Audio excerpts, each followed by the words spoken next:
Bienvenidos. Esto es UMA Podcast.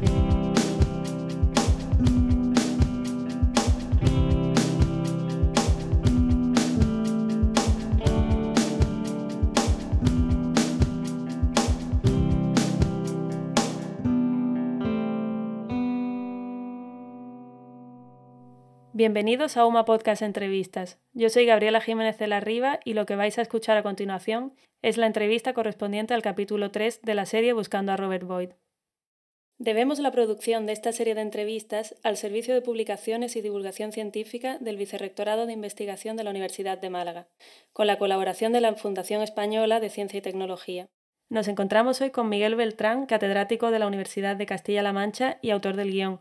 Muchas gracias, Miguel, por estar aquí. Bien, encantado de estar con vosotros. Pues dinos, Miguel, lo que se relata en el podcast sobre Torrijos, Boyd y los demás es una historia verídica, pero nos gustaría saber si también son reales ciertos detalles. Por ejemplo, las cartas que envían algunos de los personajes. Las dos cartas que escriben Torrijos y Boyd horas antes del fusilamiento son reales y son bien conocidas porque figuran en archivos y han sido ya publicadas en varios libros. En el podcast hemos traducido, sin embargo, solo la de Boyd. Otras cartas que sí están documentadas y publicadas, como las que se intercambian Boyd y su madre, se han resumido un poco, igual que la proclama de Torrijos, que la hemos acortado un poquitín. Las demás cartas que aparecen están ficcionadas o inventadas. Si bien las fuentes históricas indican claramente que todas ellas existieron. Se ha intentado asimismo que su contenido sea lo más verosímil posible. Lo único que es del todo inventado o ficcionado es la alocución final del cónsul en el cementerio. Y ya que hablamos de estos pasajes ficcionados junto con las fuentes históricas, ¿nos puedes hablar un poco más sobre cómo ha sido tu método de trabajo al combinarlas? Toda obra de recreación histórica ha de basarse en las fuentes bibliográficas, por supuesto, como archivos, libros, documentos, etc. Y acerca de Torrijos se ha escrito mucho, no así sobre Boyd, en cambio. Así que tras recopilar y leer casi todo lo disponible, entre otras fuentes, la biografía de Torrijos que escribió su viuda, me puse a redactar el guión con la ayuda de otras personas como el profesor Ángel Rodríguez, Rosario Morena Torres y de ti misma. Sí, y ya que mencionas la biografía que Luisa Sáenz escribe posteriormente sobre su marido, el general Torrijos, quizás es interesante hablar un poco sobre cuál fue el epílogo de esta historia después del fusilamiento, que puede ser algo que quizá quienes hayan escuchado el podcast tengan curiosidad, ¿no?, por saber. Bueno, pues fue un epílogo bastante convulso porque sucedieron un montón de cosas. Para empezar, el rey Fernando VII vivió solo 2 años más, que fueron, como digo, muy convulsos y muy complicados. Especialmente porque su hermano, el infante don Carlos, se negaba a aceptar que la recién nacida Isabel pudiese reinar y se dedicó a conspirar abiertamente contra el rey. También porque el rey estaba muy enfermo y nadie sabía lo que podía pasar cuando se muriera. Entonces, fue un periodo, curiosamente, muy tranquilo para los liberales porque la reina, que fue nombrada regente por el rey incluso antes de morir, decretó enseguida una amnistía que supuso el fin de la persecución contra ellos.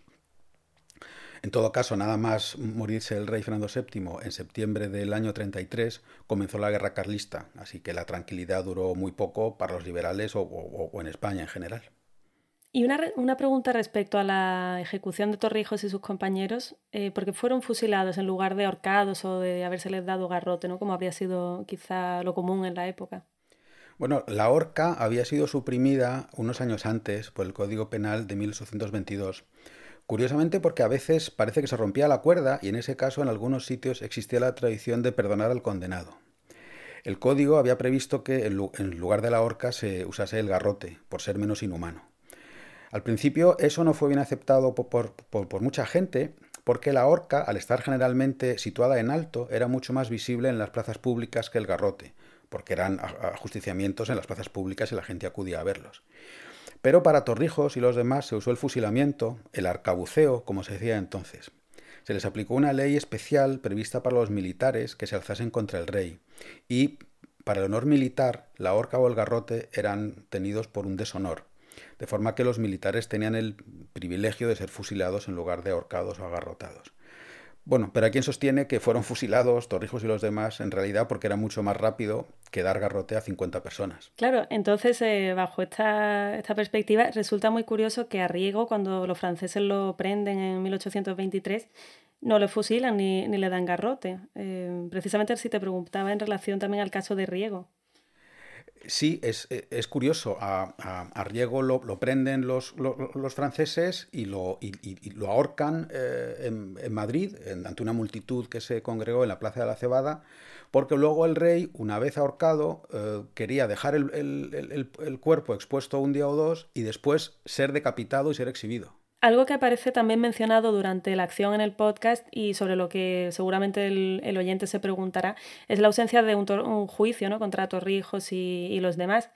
Tal y como dice el narrador en un momento, no se les informa de la acusación, no se les toma declaración y tampoco se celebra juicio. Y el día 8 de diciembre el rey dicta una sentencia condenándolos a todos a muerte. Parece que la Real Orden además va firmada por el propio Fernando VII, que añade de su puño y letra que los fusilen a todos. ¿Nos puedes contar algo más sobre este contexto, Miguel?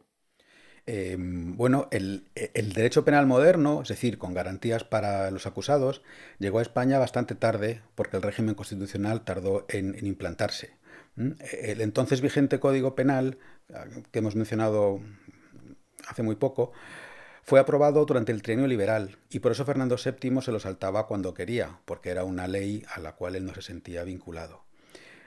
Y justamente para los conspiradores liberales, el rey había dictado varios decretos que les consideraba traidores a la nación, les excluía de la aplicación del Código Penal, que sí preveía algún tipo de juicio, y les imponía la pena de muerte. Eso significaba que cuando los conspiradores eran sorprendidos en delito flagrante, o sea, alzándose contra el rey, pues podía no haber juicio y podían ser fusilados sin más, como sucedió con Torrijos y con los demás. Claro, ¿y esto cómo afectó a la memoria de Torrijos? Porque sin duda su ejecución tuvo mucho que ver en la imagen con la que luego ha sido recordado, ¿no?, en la historia posterior. ¿En qué punto su figura comienza a ser enaltecida? Exacto. La regencia de María Cristina y la llegada al poder de los liberales significaron que Torrijos fue rehabilitado y pasó a ser uno de los 3 mártires oficiales del liberalismo junto a Riego y Mariana Pineda. Se le dedicaron calles en muchas ciudades de España y en 1837 la reina regente le otorgó a su viuda los títulos de condesa de Torrijos y de vizcondesa de Fuengirola. Y a los pocos años, en 1842, el Ayuntamiento Liberal de Málaga ordenó levantar un monumento en el que se enterrase a los fusilados. De forma que Torrijos y Flores Calderón, que habían sido enterrados en nichos en el cementerio de San Miguel, y los demás que estaban en una fosa común, fueron exhumados, sus cuerpos fueron exhumados para, en una ceremonia muy solemne y de la que hay testimonios, fueron trasladados a lo que hoy es el monolito de la Plaza de la Merced.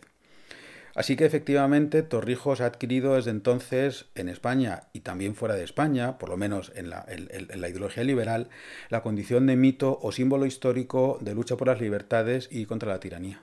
En Málaga su memoria tiene particular arraigo no solo por el monolito de la Plaza de la Merced, sino también a través de la Asociación Torrijos, que organizan además un acto todos los 11 de diciembre, y el pequeño museo que gestiona en el refectorio del convento de San Andrés, que es donde pasaron sus últimas horas los condenados. También está la Cátedra Torrijos de Valores Constitucionales, que recientemente ha sido creada en la universidad. Volviendo a Torrijos, del guión parece deducirse que se trataba de una persona bastante poco realista, o bueno, si se quiere, demasiado idealista, ¿no? Sí, todas las fuentes históricas así lo indican. Era un liberal muy utópico que creía firmemente en el ideario liberal o constitucional y que terminó por hacer más caso de sus propios ideales que de la situación real de España. Por ejemplo, él estaba seguro de que cuando los franceses invaden España por segunda vez en 1823 para derribar al gobierno de Riego, el pueblo iba a hacerles frente como había sucedido con la primera invasión napoleónica. Y claramente no fue así. A lo largo de su vida, Torrijos se llevó bastantes decepciones como esa, pero siguió manteniendo sus ideales, pese a todo. Era una persona muy instruida, hablaba francés e inglés y tenía mucho arrojo y valentía y carisma. Y pensaba realmente ser el hombre providencial y el héroe que liberaría a España del tirano. Pero yo creo que llevar a término sus ideales acabó por distorsionar su percepción de la realidad o incluso por impedirle verla. Claro, sí, esto al final pues le cuesta la vida. Pero bueno, sí, es cierto que al final quienes mueven la rueda de la historia son personas con estos estándares idealistas, ¿no? Es un poco quizá como el debate interno clásico del mito de Aquiles, ¿no?, entre llevar una vida tranquila y longeva dentro del marco absolutamente humano o un poco pasarse al lado de los héroes, ¿no?, y de los semidioses. Y bueno, pues morir joven por una causa y ser recordado como un héroe, ¿no?, para siempre. Otro personaje del que hemos ya hablado en el podcast y ahora en el debate es de Luisa Sáenz de Viniegra, la esposa de Torrijos. ¿Qué más nos puedes contar sobre ella? Se llamaba Luisa Carlota Sáenz de Viniegra y era una mujer de la alta burguesía, muy culta, y que había acompañado a su marido en todos sus avatares políticos y militares. Después del fusilamiento se trasladó de Londres a Francia y una vez falleció Fernando VII, al cabo de un par de años pudo por fin volver a España. Y ya convertida en condesa de Torrijos, se dedicó fervientemente a custodiar e inmortalizar la memoria de su marido y a recopilar documentos y cartas para escribir después un libro sobre la vida de este, como ya hemos mencionado antes. El libro se publicó en 2 tomos en el año 1860 y de él se han tomado gran parte de la documentación para el podcast. Sí, del guión se deduce que fue una mujer avanzada para su tiempo. Incluso del prólogo que escribe a la biografía de su marido, también se deduce que la relación que tenían entre ellos era una relación bastante entre iguales, ¿no? O que sorprende para la fecha. E incluso, tal como ella dice textualmente en ese prólogo, ella acompaña a su marido en campañas militares y bueno, siempre está a su lado. El único momento en el que no va con él es precisamente a Gibraltar. Otra figura muy interesante de la que yo creo que podemos hablar todavía más, bueno, mucho más, es la de Robert Boyd, ¿no? Una figura bastante misteriosa y que por eso precisamente le hemos dedicado esta serie de podcasts. Bueno, de Boyd se sabe bastante poco, porque como murió muy joven, casi no tuvo tiempo de dejar huella histórica, política o familiar. No tuvo hijos ni nada por el estilo. Recientemente, un descendiente suyo ha publicado unas páginas relatando su vida, pero apenas ofrece datos que permitan, digamos, reconstruirla con algún detalle. Su notoriedad o su fama le llegó después de su muerte, porque su familia y sus amigos de Cambridge se encargaron de divulgar lo que había sucedido en Málaga. A los 3 años, en 1834, el fusilamiento fue objeto de interpelaciones e investigaciones en el Parlamento de Westminster, en Londres. En ellas, el gobierno británico terminó reconociendo que el rey Fernando, al no permitir al cónsul ver o asistir a Boyd, había quebrantado el tratado hispano-inglés, pero también reconoció el gobierno británico que no pudo hacer nada al respecto. Bueno, de hecho, es curioso que cuando esas investigaciones ocurren en Westminster, el propio González Moreno, el gobernador que había apresado a Torrijos y a Boyd y los había justiciado, se encontraba en Londres, ¿no? Precisamente. Parece ser que una vez comienza las guerras carlistas, había seguido en su exilio al infante Don Carlos. Y bueno, pues parece ser que esto fue aireado por la prensa y enfureció a la oposición y a la opinión pública inglesa, que además lo bautizaron como el carnicero de Málaga. Parece ser que González Moreno, por estas razones, tuvo que salir de Londres. Pero bueno, seguimos con Boyd, que es la figura con la que estamos ahora mismo. Y Boyd encarna el mito del héroe romántico y bueno, de este modo pues figura en su lápida una inscripción, ¿no?, que añade la Asociación de Torrijos a este respecto. De hecho, su muerte tiene más un parecido a lo mejor mayor con la de Byron, ¿no? Una personalidad a la que sabemos que Boyd admiraba. Porque Boyd también murió fuera de su país, ¿no?, combatiendo por libertades de pueblos extranjeros que en principio no le atañían. Pero bueno, sigamos. El fusilamiento, ¿qué tipo de repercusiones pudo tener en otros países, ¿no? Porque esto se sabe que evidentemente pues, hubo un eco internacional. Bueno, pues fue bastante escandaloso, porque ya en aquellos momentos fusilar a 50 personas sin juicio y sin estar en guerra era considerado una atrocidad en casi toda Europa.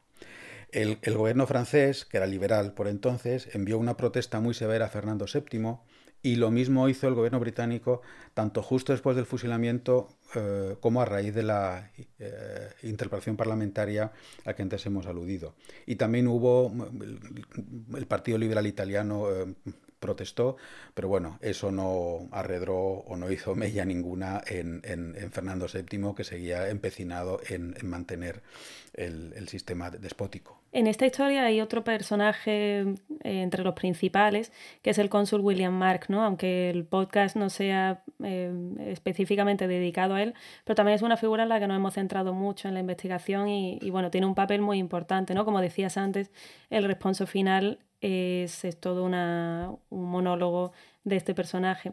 Entonces, bueno, desde tu perspectiva de guionista, ¿qué nos puedes contar, ¿no?, sobre esta persona?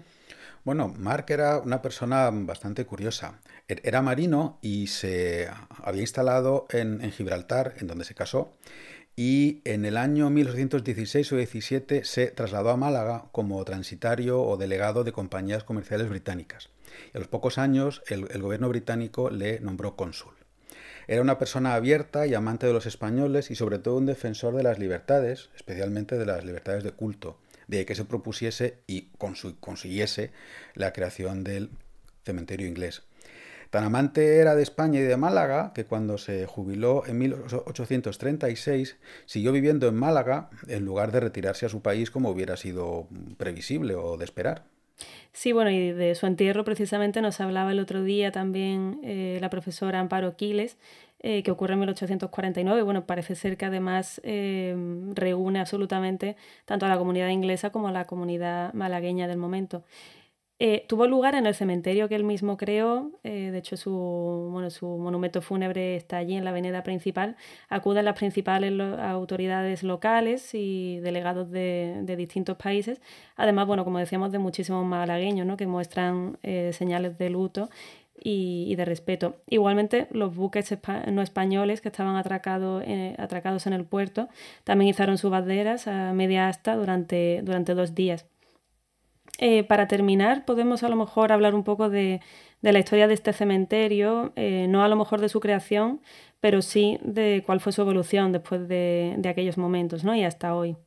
Bueno, el cementerio es un poco el protagonista oculto del guión y del podcast.